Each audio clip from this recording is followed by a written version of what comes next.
Hello viewers, আসসালামু আলাইকুম। আপনারা সবাই ভালো আছেন?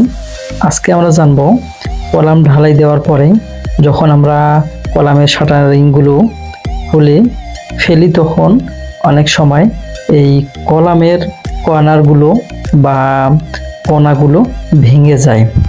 আসলে আপনারা এত টাকা দিয়ে একটা ডিজাইন করলেন, একটা বাড়ির কাজ করলেন, কিন্তু প্রথমেই যখন এইরকম একটা জিনিস দেখা যায় যে কলামগুলো এবড়ো থেবড়ো হয়ে ভেঙে গেছে কোনাগুলো, তখনই কিন্তু খারাপ লাগে। আমরা জানবো কি কারণে এইগুলো হয় বা কি কারণে কোনাগুলো ভেঙে যায় এবং এর থেকে আমরা কিভাবে রক্ষা পাবো সেটা আমরা জানবো। অবশ্যই আপনারা শেষ পর্যন্ত ভিডিওটি কন্টিনিউ করুন। তো আমরা যে বিষয়টা প্রথমে খেয়াল রাখবো, আমাদের যেহেতু কলাম ঢালাই করার সময় এই কলামের যে কংক্রিটের ম্যাটেরিয়ালস সেটা পাথর বা খোয়া, বালি এবং সিমেন্ট, এই তিনটা উপাদান দিয়ে কিন্তু একটা কংক্রিট তৈরি হয়। আর অবশ্যই এই কংক্রিট তৈরি করার সময় এমনভাবে কংক্রিটের উপাদানগুলো মিক্সিং করতে হবে যাতে করে বড় যে ম্যাটেরিয়ালস যেমন খোয়া অথবা বালু সেইটার আপনার যে পূরণ করবে ফাঁক ফোকর বা গ্যাপগুলো, সেগুলো হচ্ছে বালি এবং তারপরে বন্ধন পদার্থ হিসাবে আপনার সিমেন্ট ব্যবহার করা হয়। এই খোয়া বা পাথর যখন আপনারা ব্যবহার করবেন সেটার জন্য সাইজটা ঠিক থাকে।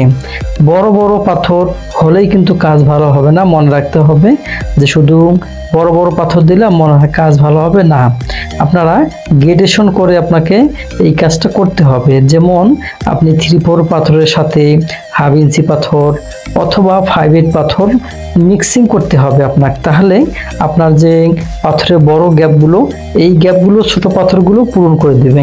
এরপর যেই গ্যাপ থাকবে সেই গ্যাপগুলো আপনারা যে বালি ব্যবহার করেন, সিলেকশন বালি বলে, লাল বালি বলে বা 2.56 FM এর এই মোটা বালি, এই বালি এবং কাজের বালি অর্থাৎ চিকন বালি, এই দুই বালির সমন্বয়ে কিন্তু আপনাদের এই কংক্রিটটা মিক্সিং করতে হয়।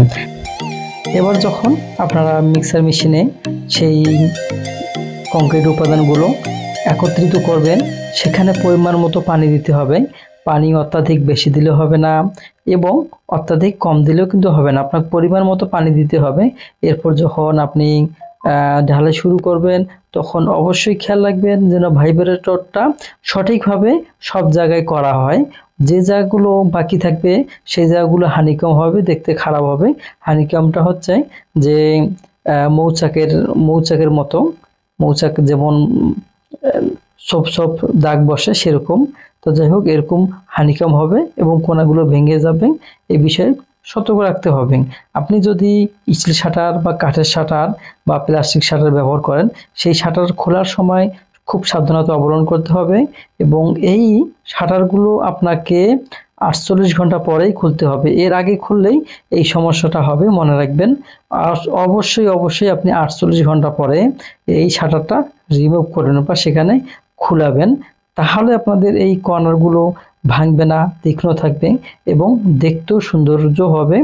যেহেতু এই প্লাস্টারের কাজগুলো দেরিতে হয় সেহেতু আগেই কিন্তু এই সারফেসটা মসৃণ হওয়া খুবই দরকার।